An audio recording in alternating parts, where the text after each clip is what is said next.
Hello friends, welcome to my channel. आज आपण ब्लाऊजची मापे कशी घ्यायची आहे ती आज आपण बघणार आहोत. आता काय होतं, ज्यावेळेस नवीन शिवणारे असतात त्यांच्या लक्षात येत नाही की ब्लाऊजची मापे कशी घ्यायची. काय होतं, कधी कधी अशा पद्धतीने हे ब्लाऊज जो आहे तर ज्यावेळेस घेतो तर असं थोडंसं ओढला जातो, तर व्यवस्थित हे शोल्डर येत नाही किंवा चेस्टची फिटिंग जी असते, छातीची जी फिटिंग असते ती पण आपली व्यवस्थित नवीन शिवणाऱ्यांची लक्षात येत नाही की कशा पद्धतीने घ्यायची. तर आजच्या व्हिडिओमध्ये आपण परफेक्ट ब्लाऊजची मापं कशी घ्यायची आणि त्यानुसार आपण जर कटिंग केली तर तुमचा ब्लाऊज नक्कीच व्यवस्थित येईल. आणि आज आपण ह्या व्हिडिओमध्ये हेच बघणार आहोत की जर आपण व्यवस्थित ब्लाऊजची मापं जर घेतली तर ब्लाऊज पण आपला व्यवस्थित येतो आणि आपल्या ब्लाऊजची फिटिंग पण छान येते. आता मी तुम्हाला दाखवते. हे बघा, आता आपण ज्यावेळेस पण ब्लाऊज कटिंग करताना पहिली आपल्याला ब्लाऊजची उंची मोजावी लागते. आता उंची पण खूप महत्त्वाची असते. उंची, छातीचा भाग हा जर व्यवस्थित आपण जर घेतला तर आपण ब्लाऊजची फिटिंग पण आपली व्यवस्थित बसू शकते. आता हे जे शोल्डर जॉईंट केलेलं असतं, हे बघा, इथे आपली शिलाई येते. तर इथे आपण शोल्डर जॉईंट केलेलं असतं ना, तर ह्या शोल्डरपासून सरळ रेषेमध्ये आपण थोडंसं ओढून असा ब्लाऊज हा थोडासा ओढून घ्यायचा असा, आणि त्या पद्धतीने आपण ही ब्लाऊजची माप घ्यायची आहे. तर आपली याची उंची येते 13.5 इंच. ब्लाऊजची पूर्ण उंची येते आपली 13.5 इंच. म्हणजे आपल्याला 14.5 इंच, 1 इंच यामध्ये आपल्याला मिळवायचं असतं. तर आपल्याला ब्लाऊजची उंची घ्यावी लागते 14.5 इंच. आणि त्यानंतर आपल्याला हा गळा जो आहे, तर जसं आपण हे शोल्डर उंचीसाठी घेतो, पूर्णपणे उंचीसाठी घेतो, अशाच पद्धतीने हा ब्लाऊज जो ओढलेला असतो, अशाच पद्धतीने हे सरळ रेषेमध्ये आपल्याला हे गळ्याचे माप घ्यायचे असतं. तर आपल्याला जर हे लक्षात नाही आलं, सरळ रेषेमध्ये लक्षात नाही आलं, तर आपण इथं सेंटरला हे गळ्याचे माप पण काढू शकतो. हे बघा, 10 इंच आपला हा गळा आहे. आणि त्यानंतर जसं सरळ रेषेमध्ये पण आपण घेऊ शकतो, तर सरळ रेषेमध्ये हे 9.5 इंच येतं आणि क्रॉसमध्ये जर घेतलं तर हे पूर्णपणे 10 इंच येतं.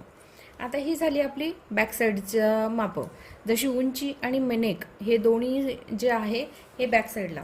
आता छातीचे माप कसे घ्यायचे. आता काय होतं बघा, काही काही ब्लाऊजमध्ये कसं होतं, जी मागची शिलाई जी असते ती पुढं आलेली असते. जी मागची शिलाई जी आहे काही काही ब्लाऊजमध्ये बघा परफेक्ट फिटिंग नसते, आणि ती काय होते, ही जी मागची शिलाई जी आहे अर्धा इंच पुढच्या साईडला येते. आणि आपण ज्यावेळेस मापं घेतो ते इथपासून ह्या शिलाईपर्यंत मापं घेतो, तर ही जी अर्धा इंच आपली पुढच्या साईडला आलेली असते, इकडून पण अर्धा इंच आपली पुढच्या साईडला आलेली असते, तर आपलं छातीचं माप चुकून जातं. आपण घेताना काय करतो, इथून ह्या शिलाईपर्यंतच छातीचे माप घेतो.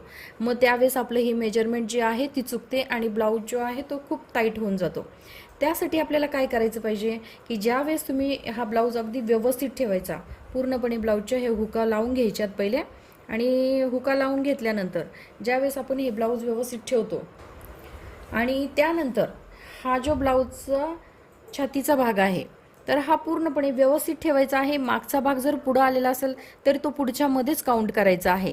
असं नाही की ही शिलाई आहे, आता हा माझा जो आहे तर ही शिलाई जी आहे ही परफेक्ट आलेली आहे. हे बघा, इथे आपल्याला हा मागचा भाग पुढं नाही आलेला, हा एकदम परफेक्ट आलेला आहे. आणि इथे जर आपण अशा पद्धतीने जर माप घेतलं, हे आपलं 18 इंच येतं. पूर्ण ब्लाऊज हा थोडासा ओढून घ्यायचा आहे आणि याचं माप काढायचं आहे. म्हणजे आपलं 18 इंच आपलं हे माप निघत असतं. तर हे 18 इंच निघतं, तर याचा डबल जर केलं तर 36 इंच होतं. म्हणजे 36 छातीचा हा ब्लाऊज आहे. आणि त्याचा 1/4 त्याचा चौथा भाग जर केला तर 9 इंच येतं. आता ह्यामध्ये आपण 9 इंच ज्यावेळेस हे परफेक्ट माप आपलं निघतं. 9 इंच ज्यावेळेस परफेक्ट माप निघालं त्यामध्ये आपल्याला 1.5 इंच मिळवायचं, म्हणजे 10.5 इंचाची आपली घडी येत असते. तर हे जर असं व्यवस्थित जर घेतलं छातीचं माप तर आपली ही फिटिंग जी आहे ती चुकत नाही. पण काय होतं काही काही की मागची जी फिटिंग ही फिटिंग चुकल्यामुळं काय होतं, मागचा भाग जो पुढं येतो, पुढं आल्यानंतर आपण तो काउंट करत नाही, आपण मेजरमेंटमध्ये तो घेत नाही, आणि मग ब्लाऊज ज्यावेळेस आपण शिवतो त्यावेळेस आपली ब्लाऊजची फिटिंग ही चुकून जाते. त्यासाठी काय करायचं असतं, ब्लाऊज हा परफेक्ट व्यवस्थित ठेवायचा. आता आपली फिटिंग व्यवस्थित आलेली आहे म्हणून आपलं हे व्यवस्थित 9 इंचच येणार. हे बघा, इथे आपली ज्यावेळेस माप घेतो त्यावेळेस आपलं हे 9 इंच व्यवस्थित आलेलं आहे. आणि ज्यावेळेस मागचा भाग पुढच्या साईडला येत असतो तर इथे आपल्याला पूर्णपणे हे माप जे आहे, मागचं पण जे माप आहे, असं ब्लाऊज सरळ ठेवून जेवढे आपले ह्या साईडला माप येते तेवढे आपल्याला मोजायचे आहे. आणि नंतर त्याचा डबल भाग करून त्याचा चौथा भाग काढायचा आहे. आणि हे झालं आपलं छातीचा भाग. दुसरी गोष्ट आपला कमरचं माप. आता कमरचे माप पण हे व्यवस्थित असल्यामुळे हे आपण अशाच पद्धतीने इथे घेणार आहोत. म्हणजे आहे आपले 15.5 इंच. कमरचे माप आहे आपले 15.5 इंच. म्हणजे डबल जर केलं तर आपलं 31 इंच कमर निघतं. दुसरी गोष्ट हे बघा, इथे आपला आहे शोल्डर. आता शोल्डरचं घेताना खूप कन्फ्यूज होत असतं की शोल्डर नेमकं किती घ्यावं. इथे कधी 10 भरतं तर कधी 11 भरतं. हे बघा, शोल्डरचे माप आपले आहे 11 इंच. कधी 11 इंच भरतं तर कधी 10 इंच भरतं. काय होतं, नवीन नवीन शिवणारे असतात, कधी कधी अशा पद्धतीने घेतात आणि अशा हिशोबाने हे शोल्डर मोजतात, तर हे 9.5 इंचच भरतं. तर मग याच्यासाठी सोल्युशन काय, तर ज्या वेळेस आपण जे पण ब्लाऊजचे माप घेतो आणि जे पण चेस्ट छातीच्या हिशोबाने आपण मोंढा आणि हे जे शोल्डर घेत असतो, तर यासाठी काय करायचे आहे, 28 आणि 30 साईजसाठी आपण हा 2.25 इंचाचा गळा घ्यायचा आहे आणि 5 इंचावर शोल्डर टाकायचे आहे. आणि तिथून पुढचे जे 30 पासून पुढे 32, 34, 36, 38, 40, 42 त्यांच्यासाठी 2.5 इंचावर आपल्याला गळ्याचे माप टाकायचे आहे आणि 5.5 इंचावर आपल्याला शोल्डरचे माप टाकायचे आहे. जर आपल्याला हे शोल्डर जास्त पाहिजे असेल, हे शोल्डर जर जास्त पाहिजे असेल तर सरळ काय करायचं, आपण 2.5 इंचावर तर आपण गळ्याचे माप टाकलेले असतात आणि हे शोल्डर मोजायचं. आता हे शोल्डर जे आहे ना, हे काय करायचं, इथे आपलं जेवढं शिलाईमध्ये जातं ना हे पुढं घ्यायचं आणि इकडच्या साईडनी पण आपलं जेवढं शिलाईमध्ये जातं ना तेवढं पुढं घ्यायचं. तर हे आपलं 3 इंच शोल्डरचं माप निघतं आपलं 3 इंच आणि प्लस त्याला 2.5 इंचावर आपण गळा टाकून द्यायचा आहे. म्हणजे गळ्याचे माप आपण कंपल्सरी 2.5 इंचच घ्यायचे आहे.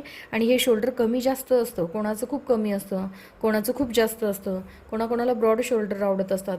तर मग आपण शोल्डरचे माप कसे काढायचे, आता समजा हे बाही याला जोडली तर एवढं आपलं शिवणामध्ये गेलेलं आहे आणि इकडच्या साईडनी पायपिंग लावलेली आहे तर ते पण आपलं एवढं शिलाईमध्ये गेलेलं आहे. तर हे शोल्डरचं माप आपलं 3 इंच निघतं. हे झालं आपलं शोल्डरचं.